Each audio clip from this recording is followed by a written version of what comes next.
ఈరోజు ఖమ్మం జిల్లాలో మంచి పేరు ప్రఖ్యాతులు ఉన్న పరిశ్రమ, నిరుద్యోగులకు వివిధ రంగాల్లో ఉన్న నిరుద్యోగులకు ఒక ఆదాయాన్ని సమకూర్చి నిరుద్యోగ సమస్యను తీర్చే పరిశ్రమ గ్రానైట్ పరిశ్రమ. ఈ గ్రానైట్ పరిశ్రమ ఈ కొంతకాలం నుండి ఇబ్బందులను ఎదుర్కొంటుంది. ఈ ఇబ్బందుల్లో భాగంగా కొన్ని పరిశ్రమలు మూతపడ్డాయి.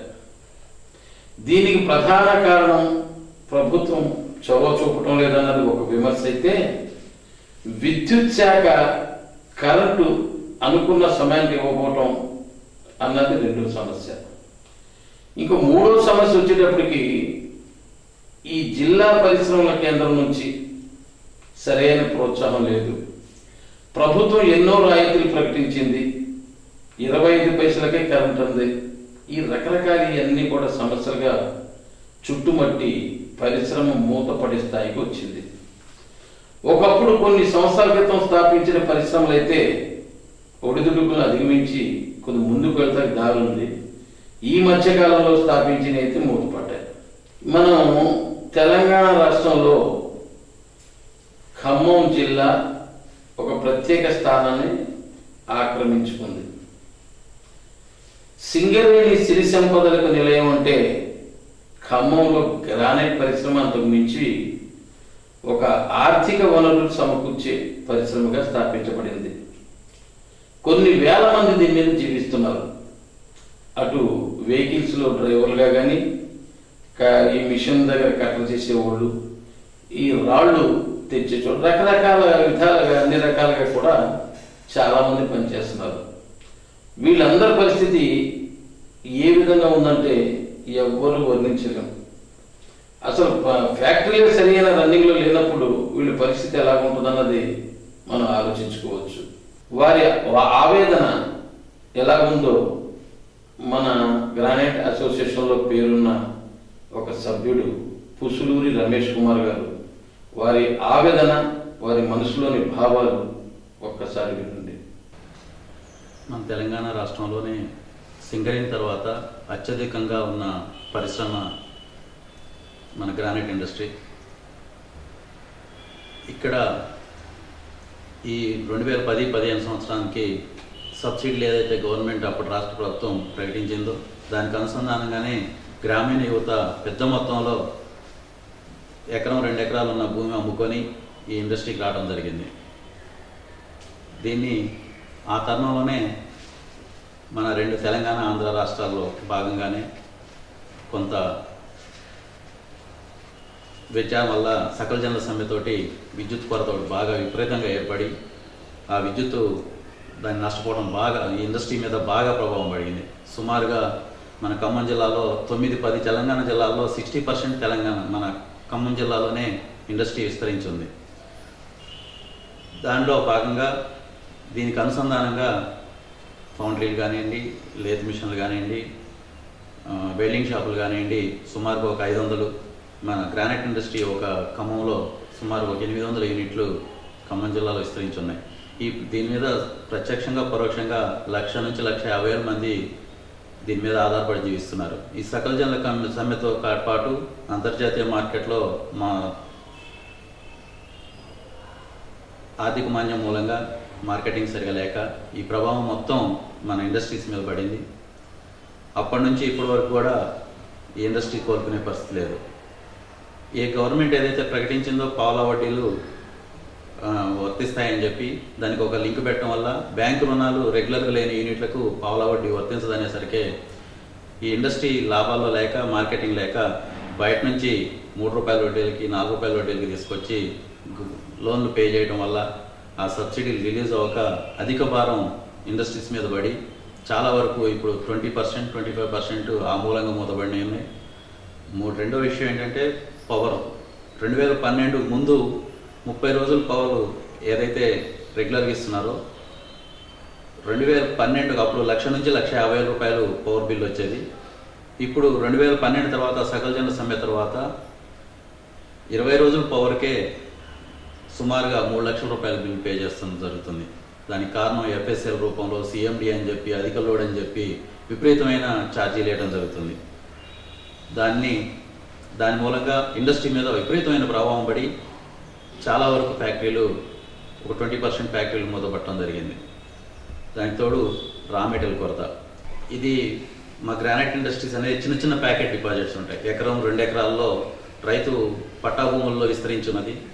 దాన్ని మేజర్ మినరల్ నుంచి మైనర్ మినరల్ని మేజర్ మినరల్లోకి తీసుకొని లేనిపోని రూల్స్ అన్ని ఎన్విరాన్మెంట్ క్లియరెన్స్ అని, విజిలెన్స్, పొల్యూషన్ క్లియరెన్స్ అని, ఫారెస్ట్ క్లియరెన్స్ అని చెప్పి విపరీతమైన ఇది తీసుకొచ్చి లీజులు మంజూరు చేయకపోవడం, ఎన్ఓసీలు ఇవ్వడానికి గతంలో మండల రెవెన్యూ అధికారి ఎంఆర్ఓ చేత ఎన్ఓసీలు ఇచ్చేవారు.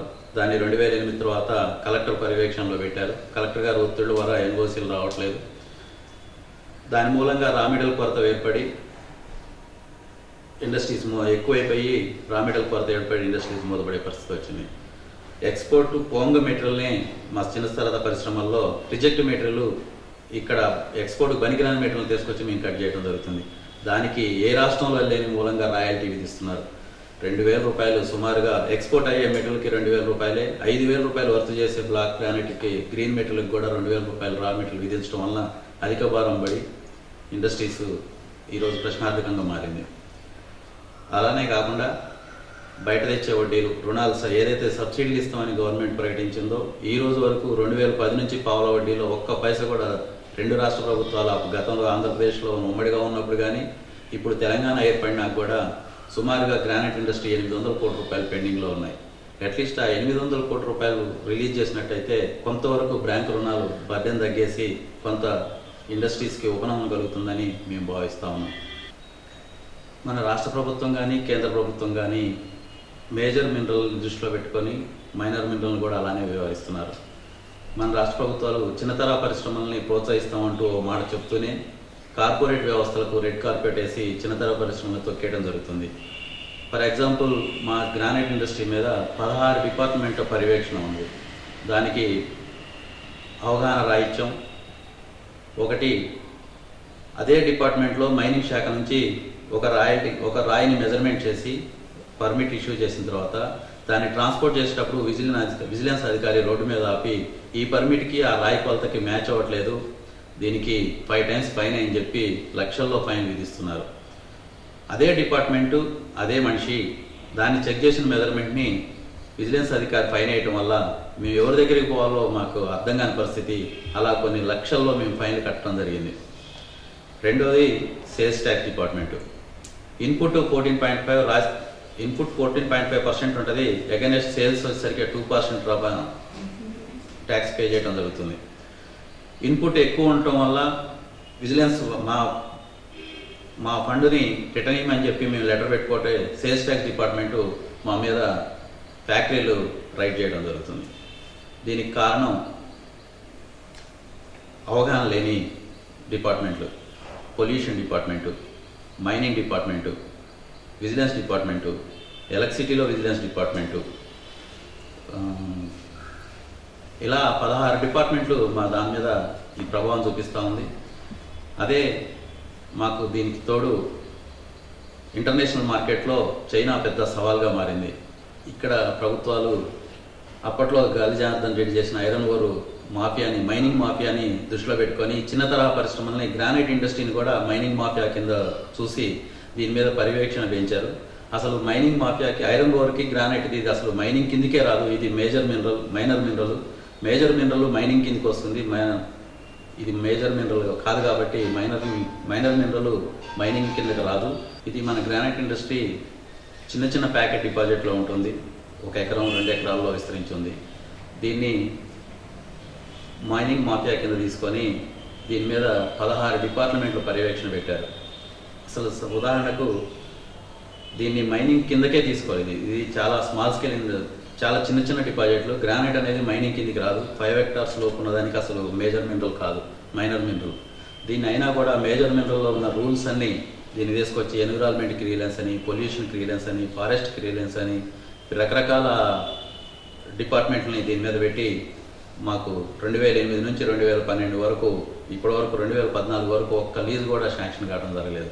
దీనికి ఎగ్జాంపుల్గా ఒక చిన్న హెక్టార్లో ఉన్న దానికి అదే పక్క రాష్ట్రం కర్ణాటకలో అయితే ఒక 6 నెలలు టీపీ రూపంలో ఇవ్వడం జరుగుతుంది. దాంట్లో కనుక మైనింగ్ ఉంటుంది, దీన్ని గ్రానైట్ యూజ్ అవుతుంది, ఇంకా ఫర్దర్ కూడా గ్రానైట్ వెళ్తుందంటే అప్పుడు దానికి పర్మనెంట్ లీజ్ శాంక్షన్ చేయడం జరుగుతుంది. రాజస్థాన్లో అదే జరుగుతుంది, గుజరాత్లో అంతేనే ఉంది, పక్క రాష్ట్రం కర్ణాటకలో కూడా అంతే జరుగుతుంది. కానీ మన దగ్గర ఒక లీజు శాంక్షన్ చేయడానికి 5 నుంచి 10 లక్షల రూపాయలు ఖర్చు అవుతుంది. సుమారుగా దాంట్లో 10 లక్షల రూపాయలు రా మెటీరియల్ కూడా వెళ్ళాలి. క్వారీలు మూతేసిన క్వారీలు చాలా ఉన్నాయి. 1990 నుంచి 2012 వరకు కూడా దరిదాపు 700 క్వారీలకు లీజులు మంజూరై ఉంటే సుమారుగా ఇప్పుడు 40 నుంచి 50 క్వారీల మధ్యలో కూడా మన జిల్లాలో ఆపరేటింగ్లో లేవు. వాళ్ళంతా కూడా లీజు ఖర్చులకు కూడా వెళ్లకుండా మైనింగ్ మూసేయాల్సిన పరిస్థితి ఏర్పడింది. అదేవిధంగా కర్ణాటకలో మాదిరిగానే టీపీలు ఇచ్చినట్టయితే 6 మంత్స్ కూడా మనకు గవర్నమెంట్ పర్యవేక్షణలో వెళ్తే దానికి రాయల్టీ పే చేసుకుంటూ 6 మంత్స్ తర్వాత కూడా క్వారీలో ఉందంటే అప్పుడు ఈ డిపార్ట్మెంట్ అన్నిటికీ లీజు శాంక్షన్ చేయడానికి అవగాహన బాగుంటుంది. దాని విధంగా దాన్ని దృష్టిలో పెట్టుకొని మన రాష్ట్ర ప్రభుత్వం ఎగనైనా తెలంగాణ గవర్నమెంట్ టీపీలు మంజూరు చేసినట్టయితే కొంతవరకు ఉపశమనం కలుగుతుంది అని చెప్పి నేను భావిస్తూ ఉన్నాను. రెండోది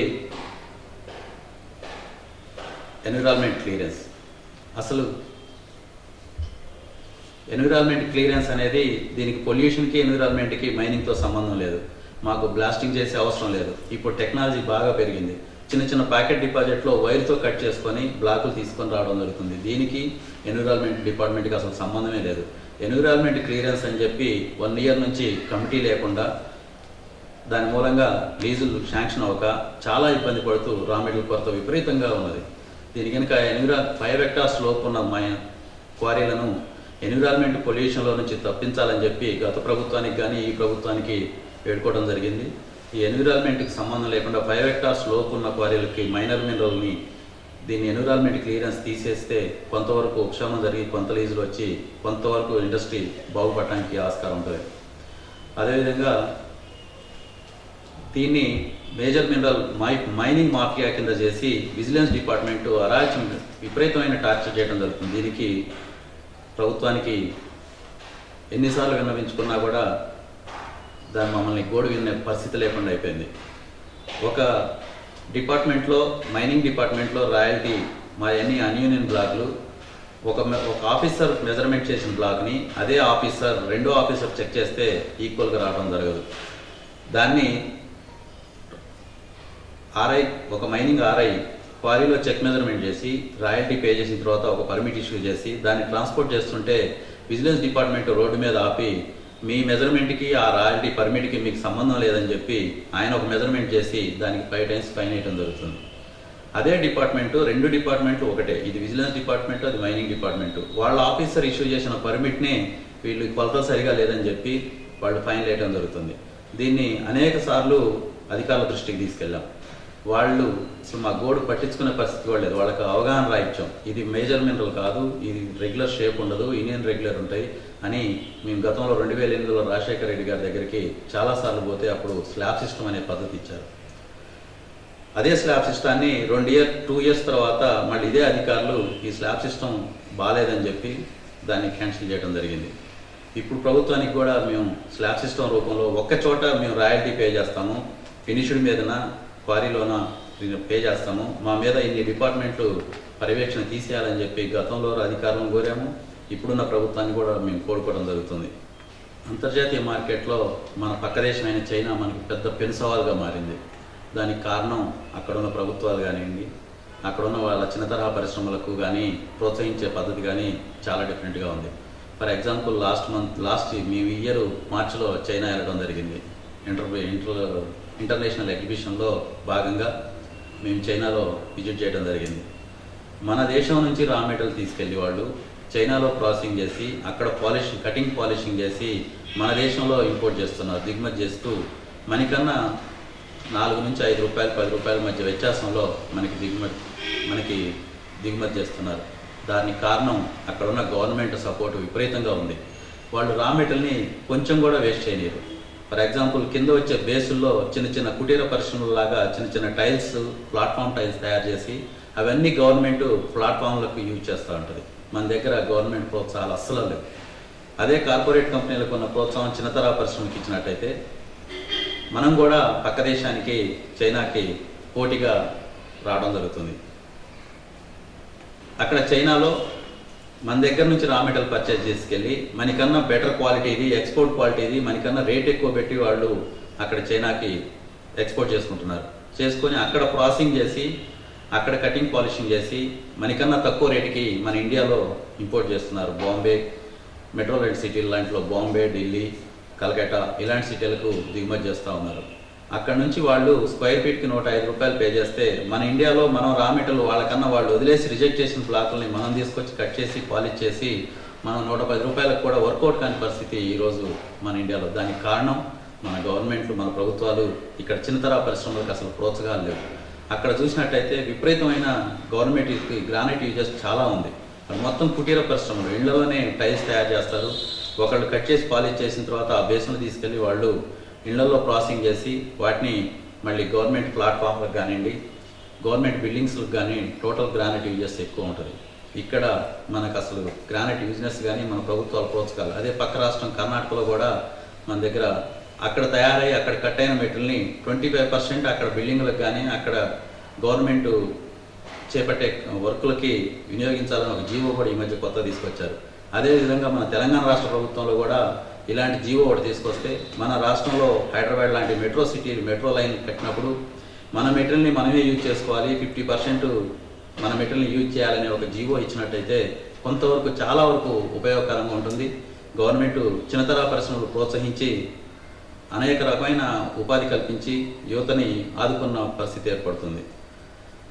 అదే రాజస్థాన్లో కూడా ఇలాంటి జీవో చిన్నతర పరిశ్రమలకు ఇలాంటిది జీవో ఒకటి ఉన్నది. దాన్ని అక్కడ ఉపయోగించే గ్రానైట్ ఏదైతే ఉందో దాన్ని ఆ గవర్నమెంట్, రాష్ట్ర గవర్నమెంట్ వాళ్ళ రాష్ట్రంలో కట్ అయ్యే మెటీరియల్ని యూజ్ చేసే విధంగా ఒక జీవో ఉంది. అలానే మన తెలంగాణ గవర్నమెంట్ కూడా ఇలాంటి ఆలోచన చేయాలి అని చెప్పి మేము విన్నపిస్తా ఉన్నాం. ఇప్పుడు సుమారుగా 800 ఫ్యాక్టరీల్లో 30% ఇండస్ట్రీస్ మూతపడి ఉన్నాయి. దానికి కారణం అనేక రకాలుగా ఉన్నాయి. అంటే మార్కెటింగ్ లేకపోవడం, అధికమాన్య మూలం. 2 విద్యుత్ సమస్య. దీనికి కొంత మన స్లాబ్ సిస్టమ్ పద్ధతిలో 2008లో ఏదైతే 2 ఇయర్స్ సబ్సిడీ 40% సబ్సిడీ ఇచ్చి ఇండస్ట్రీని ఆదుకున్నారో అదేవిధంగా ఇప్పుడు మన తెలంగాణ ఉన్న జిల్లాలో ఈ ఇండస్ట్రీస్కి 50% కనుక స్లాబ్ సిస్టంలో రాయల్టీ ఇచ్చి ఇచ్చినట్టయితే కొంతవరకు ఉపశమనం కలుగుతుంది. అదేవిధంగా పెండింగ్లో ఉన్న సుమారుగా 800 కోట్ల రూపాయల సబ్సిడీలు పెండింగ్లో ఉన్నాయి. అది కొంత రిలీజ్ చేసినట్టయితే బ్యాంకు రుణాలు బడ్జెట్ తగ్గి కొంత ఇండస్ట్రీ పెరిగి మనుగడ సాధించడానికి కొంచెం ఆస్కారం ఉంటుంది. ఇప్పుడు సుమారుగా ఏదైతే 2008 నుంచి ఇప్పటి వరకు 30 నుంచి 40% ఇండస్ట్రీస్ మూతపడి ఉన్నాయో అవన్నీ తిరిగి రావాలంటే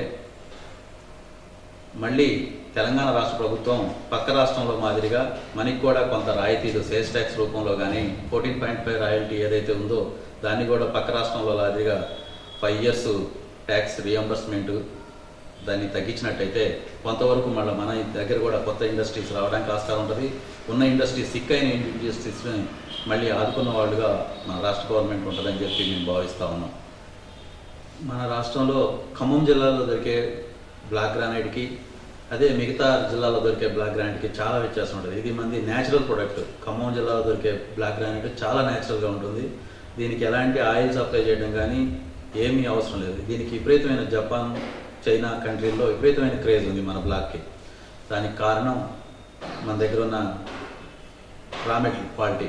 అదే మన పక్క రాష్ట్రం అయిన కర్ణాటకలో చూసినట్టయితే దానికి బ్లాక్ గ్రానైట్కి చాలా ఆయిల్ సప్లై చేసి దాన్ని ఎపాక్సిల్ పెట్టి బ్లాక్ ఫినిషింగ్ చేయడం జరుగుతుంది. దాన్ని మనం లేయింగ్ చేసిన తర్వాత కొన్ని రోజుల తర్వాత అది పోయి మళ్ళీ మామూలుగా మారటం వల్ల దాని గ్రానైట్ అంటే ఒక రకమైన అపోహ ఉంది. కానీ మన ఖమ్మం బ్లాక్ గ్రానైట్కి మాత్రం చాలా క్రేజ్ ఉంది. మనం ఎన్ని సంవత్సరాలు ఉన్నా చెప్తున్నా కూడా దానికి ఇలానే ఉంటుంది. దాన్ని కొంచెం గవర్నమెంట్ ప్రోత్సహించినట్టయితే దీంట్లో రకరకాల స్మాల్ స్కేల్ ఇండస్ట్రీలో లెదర్ ఫినిష్ చేసి ఆర్టికల్స్ చేసి చాలామంది నిరుద్యోగ యువత ఇక్కడ ఖమ్మంలో స్కిల్ ఉన్న వర్కర్లు చాలామంది ఉన్నారు. మన గవర్నమెంట్ సహాయ సహకారాలు అందించినట్టయితే స్మాల్ స్కేల్ ఇండస్ట్రీ కుటీర పరిశ్రమలాగా దినదినగా అభివృద్ధి చెంది ఖమ్మంలో నిరుద్యోగ సమస్య చాలా వరకు చాలా వరకు తగ్గుతుందని చెప్పి మేము భావిస్తాము. అదే సింగరేణిలో సుమారుగా 15,000 నుంచి 20,000 మంది సింగరేణి ఎంప్లాయీస్ ఉంటే మన దగ్గర బ్లాక్ గ్రానైట్ మీద ప్రత్యక్షంగా పరోక్షంగా 1,50,000 మంది కార్మికులు దీని మీద ఆధారపడి జీవిస్తున్నారు. అలానే దీనికి తోడు పక్క రాష్ట్రాల నుంచి వచ్చి కూడా ఛత్తీస్గఢ్, రాజస్థాన్, యూపీ, కర్ణాటక, కేరళ ఇలాంటి రాష్ట్రాల నుంచి కూడా మన దగ్గర వచ్చి ఒక 20% నిరుద్యోగ యువత ఇక్కడ లబ్ధి పొందుతూ ఉంది.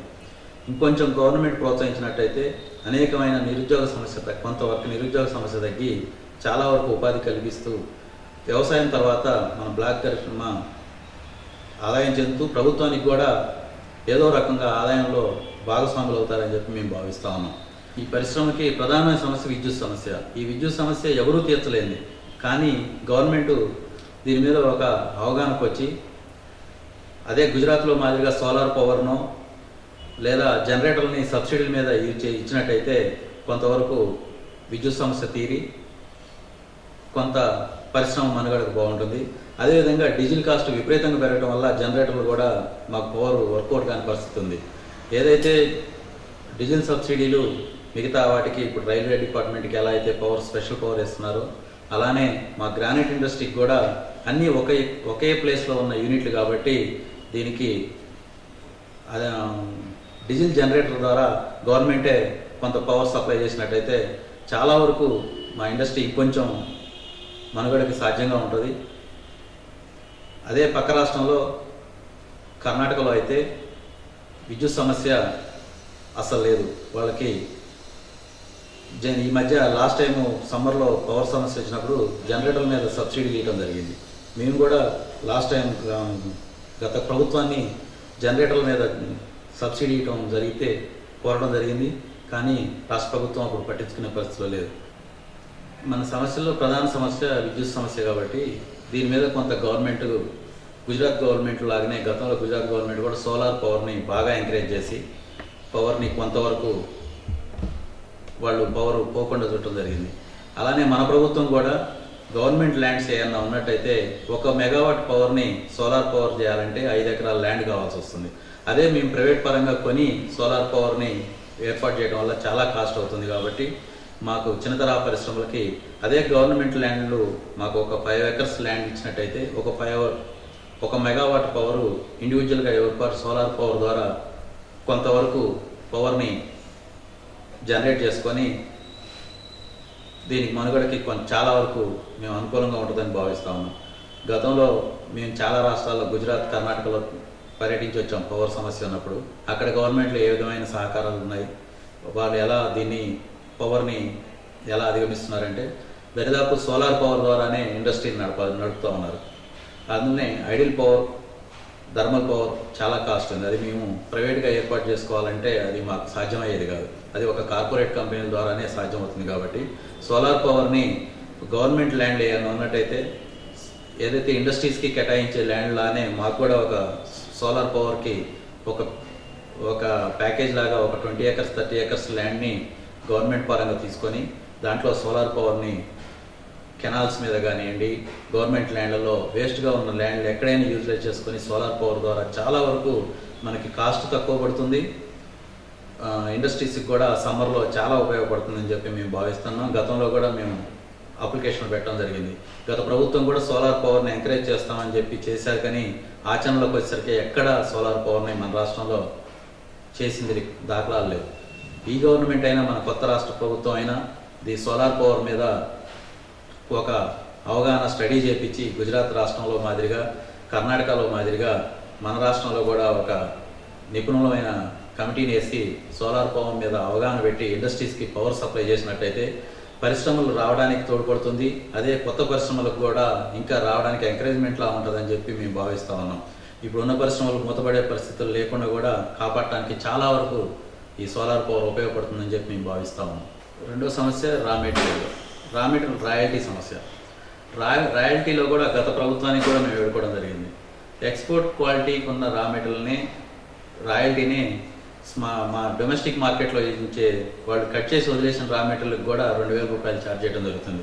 50,000 రూపాయలు కాస్ట్ ఉన్న రాయికి 2,000 రూపాయలే, 5,000 6,000 రూపాయల కాస్ట్ దానికి ఉన్నదానికి కూడా 2,000 రూపాయలే ఉంది. గతంలో 1990-92లో రాయల్టీ 1 క్యూబిక్ మీటర్కి రూపాయల నుంచి 10 రూపాయలు ఉండేది. దాన్ని 1999 తర్వాత ఒకేసారి 700 రూపాయలు చేశారు. 700 రూపాయల నుంచి 2000 రూపాయలు చేశారు. దాని కనుక క్వాలిటీ ప్రకారం గ్రీన్ మెటీరియల్, బ్లాక్ మెటీరియల్లో చాలా రకాల క్వాలిటీలు ఉన్నాయి. 5,000, 6,000 రూపాయలు రా మెటీరియల్ ఉంటుంది. 30,000, 40,000 రూపాయలు రా మెటీరియల్ కూడా ఉంటుంది. రాయల్టీ క్వాలిటీ ప్రకారం రా మెటీరియల్ యూజ్ చేసినట్టయితే కొంతవరకు, చాలా వరకు కొత్త ఇండస్ట్రీస్కి, కొత్తగా వచ్చే యువతకు కానీ చాలా లాభదాయకంగా ఉంటుంది. గవర్నమెంట్ ఇన్కమ్ కూడా తగ్గదని మేము భావిస్తాము. అదే ఎక్స్పోర్ట్ క్వాలిటీకి రా మెటీరియల్ రాయల్టీ పెంచి మన డొమెస్టిక్ మార్కెట్లో యూజ్ అయ్యే వాటికి రా మెటీరియల్ రాయల్టీ తగ్గించినట్టయితే గవర్నమెంట్కి లాభదాయకంగా ఉంటుంది. ఇండస్ట్రీస్ కూడా మనుగడకి చాలా బాగుంటుంది అని చెప్పి మేము భావిస్తాము. గత ప్రభుత్వం దగ్గర కూడా మేము వెళ్ళుకోవడం జరిగింది. టన్నేజ్ బేసిక్ కానీ స్లాబ్ సిస్టంలో క్వాలిటీని బట్టి కానీ రా మెటీరియల్ రాయల్టీ విధించమని చెప్పి కోరటం జరిగింది. కానీ గత ప్రభుత్వం దీన్ని పట్టించుకోలేదు. మన రాష్ట్ర ప్రభుత్వం అయినా క్వాలిటీ ప్రకారం రాయల్టీ విధించినట్టయితే మన చిన్నతరా పరిశ్రమల మాదిరిగానే గ్రానైట్కి కూడా చాలా ఉపశమనం కలుగుతుందని మేము భావిస్తా ఉన్నాం. అదేవిధంగా సేల్స్ ట్యాక్స్, రాజస్థాన్లో ఇన్పుట్ రా మెటీరియల్ పర్చేజ్ చేస్తే 5% ఉంది. మన దగ్గర 14.5% సేల్స్ ట్యాక్స్ విధిస్తున్నారు. అదే ఇన్పుట్ మనకి 2% వస్తుంది ఫినిష్డ్ అమ్మితే. దాని కనుక మేము రాజస్థాన్లో మాదిరిగా ఇన్పుట్ 5%, అవుట్పుట్ 5% విధించినట్టయితే గవర్నమెంట్ ఇన్కమ్ కూడా చాలా పెరుగుతుందని మేము భావిస్తాము. ఎందుకంటే బయట రాష్ట్రాల నుంచి వచ్చే సేల్స్ ట్యాక్స్ 2% వస్తుంది. వాటికి అగైనెస్ట్ సీఫామ్ అని చెప్పి సీఫాములు ఇస్తూ ఉన్నారు. ఆ సీఫాములు నిజమైనవా కావా అని మా పరిశ్రమల యజమానులకు తెలియదు, ఇక్కడున్న అధికారులకు తెలియదు. మేము వాళ్ళు ఇచ్చిన సీఫామ్ను మేము సబ్మిట్ చేసినట్టయితే ఇది దొంగ సీఫామ్ అని చెప్పి మళ్ళీ నోటీసులు ఇవ్వడం జరుగుతుంది. ఈ ప్రాబ్లం అంతా లేకుండా 5% ట్యాక్స్ విధించినట్టయితే అగైనెస్ట్ సీఫామ్ లేకుండా గవర్నమెంట్కి కూడా ఆదాయం పెరుగుతుంది. ఇక్కడున్న మేము 14.5 ట్యాక్స్ రా మెటీరియల్ కూడా 5% వేయడం వల్ల మొత్తం జీరో లేకుండా చాలా వరకు గవర్నమెంట్ ఆదాయం పెరుగుతుంది. మా మీద అధికారుల వేధింపులు కూడా తగ్గుతాయని చెప్పి భావిస్తూ ఉన్నాం. దీని మూలంగా కొంత ఈ కొత్త రాష్ట్ర ప్రభుత్వం దీని మీద ఒక అవగాహన చేసి మాకు రెండు సైడ్లు సేల్స్ ట్యాక్స్ ఇన్పుట్ అవుట్పుట్ 5% అయ్యే విధంగా చూడాలని చెప్పి కోరుకుంటాం. మన రాష్ట్ర ప్రభుత్వం, ఇప్పుడు కొత్తగా వచ్చిన రాష్ట్ర ప్రభుత్వం ఇండస్ట్రీస్ని ఏదైతే ఎంకరేజ్మెంట్ చేస్తామో, కొత్త పరిశ్రమలను ఎలా అయితే ఆహ్వానిస్తున్నామని చెప్తున్నారో, ఖమ్మం జిల్లాలో కూడా ప్రధానమైన ఇండస్ట్రీ గ్రానైట్ ఇండస్ట్రీయే. మన జిల్లా అభివృద్ధిలో సగం 50% తోడ్పడేది గ్రానైట్ ఇండస్ట్రీసే. కాబట్టి ఇక్కడ కూడా ఇండస్ట్రీస్ని ఇంకొంచెం కొత్త ఇండస్ట్రీస్ ప్రోత్సహించినట్టయితే చాలా లాభసాటిగా ఉంటుంది. ఇక్కడ గ్రానైట్ ఇండస్ట్రీతో పాటు ఆర్టికల్స్, ఇవి మాన్యుమెంట్స్ కానీ ఆర్టికెట్స్ కానీ స్కిల్ ఉన్న వర్కర్లు చాలామంది ఉన్నారు. ఇక్కడ నుంచి వెళ్ళి హైదరాబాదు, చెన్నై లాంటి సిటీల్లో చాలామంది వర్కర్లు జీవనోపాధి కోసం వెళ్ళి స్కిల్ వర్కర్లు ఇక్కడ మాన్యుమెంట్స్ ఫ్యాక్టరీ లేక మిగతా రాష్ట్రాలకు వెళ్ళి జీవనం కొనసాగిస్తూ ఉన్నాయి. అదే మన జిల్లాలో ఖమ్మంలో కూడా ఇండస్ట్రీస్ పార్క్ కింద కొంత ల్యాండ్ని కేటాయించి ఇండస్ట్రీస్ని ప్రోత్సహించినట్టయితే స్మాల్ స్కేల్ ఇండస్ట్రీస్ లానే ఈ కుటీర పరిశ్రమలాగా ఆర్టికల్ ఫ్యాక్టరీలు, ఫ్లవర్ వాజులు తయారు చేయడం కానివ్వండి, టేబుల్ క్లాత్ తయారు చేయడం కానివ్వండి, చాలా ఇలాంటి చిన్న ఐటమ్స్ గ్రానైట్తో తయారు చేసే చాలా మార్కెట్లో ఈరోజు బయట దొరికే మొత్తం మన ఖమ్మంలోనే తయారు చేయొచ్చు. కాబట్టి గవర్నమెంట్ ఈ రకంగా ఆలోచించి ఒక ఇండస్ట్రీస్ పార్క్ కింద కొంత ల్యాండ్ని మాకు ఇండస్ట్రీస్ కింద గవర్నమెంట్ ఇచ్చినట్టయితే ఇంకొంచెం ఇండస్ట్రీ రావడానికి చాలా వరకు తోడ్పడుతుంది. నేను గత 20 సంవత్సరాల నుంచి ఇండస్ట్రీలో ఉన్నాను. ఒక 8 ఇయర్స్ ఒక ఇండస్ట్రీలో జాబ్ చేశాను. ఒక 12 ఇయర్స్ నుంచి ఇండస్ట్రీని ఓన్గా పెట్టి ఇండస్ట్రీని రెండు ఫ్యాక్టరీలు పెట్టి రన్ చేయడం జరుగుతూ ఉంది. సుమారుగా నా దగ్గర ఒక 50 మంది వర్కర్లు పనిచేస్తూ ఉన్నారు. అందరూ దాంట్లో స్కిల్ వర్కర్లే ఎక్కువగా ఉన్నారు. వాళ్ళందరికీ ఇంకొంచెం ప్రోత్సహించినట్టయితే లేటెస్ట్ టెక్నాలజీ, చైనాలో మాదిరిగా మిషనరీ తీసుకొచ్చి లేటెస్ట్గా చేయడానికి చాలా ఆస్కారాలు, చాలా స్కోప్ ఉన్న మన ఖమ్మం జిల్లా చాలా స్కోప్ ఉంది. అదేవిధంగా దాని దృష్టిలో గవర్నమెంట్ ఆలోచించినట్టయితే చాలా వరకు అభివృద్ధి చెందుతుందని మేము భావిస్తూ ఉన్నాం. అదే మాదిరిగా ప్రైవేట్ ల్యాండ్లలో ఇండస్ట్రీ పెట్టాలంటే ఎకరం 25 నుంచి 30 లక్షల రూపాయలు ఖమ్మం చుట్టుపక్కల ల్యాండ్ కాస్ట్ ఉండి ఎవరు ముందుకు రాని పరిస్థితి ఉంది. అదే ఖమ్మంకి దగ్గర పట్ల 300 ఎకరాలు రెవెన్యూ ల్యాండ్ ఉన్నది. దాని కనుక ఇండస్ట్రీ పార్క్ కింద కేటాయించినట్టయితే ఒక గ్రానైట్ ఇండస్ట్రీ కాకుండా రకరకాల ఇండస్ట్రీస్కి చాలా వరకు ఉపయోగపడుతుందని చెప్పి నేను భావిస్తూ ఉన్నాను. ఇప్పుడు కొత్తగా వచ్చే గ్రామీణ యువత చాలామంది ఉద్యోగాలు లేక చదువుకొని స్కిల్ వర్కర్లుగా, డ్రైవర్లుగా కానీ ఫ్యాక్టరీల్లో ఆపరేటర్లుగా పనిచేస్తూ జీవనం గడిపిస్తున్నారు. వాళ్ళందరికీ ప్రోత్సహించినట్టయితే ఇంకా ఇండస్ట్రీ చాలా వరకు అభివృద్ధి చెందడానికి ఉపయోగపడుతూ ఉంది. వాళ్ళలో చాలా నైపుణ్యత గల వర్కర్లు ఉన్నారు ఇక్కడ. వాళ్ళని ప్రోత్సహించినట్టయితే చాలా వరకు ఉపయోగపడుతుందని చెప్పి మేము భావిస్తూ ఉన్నాం.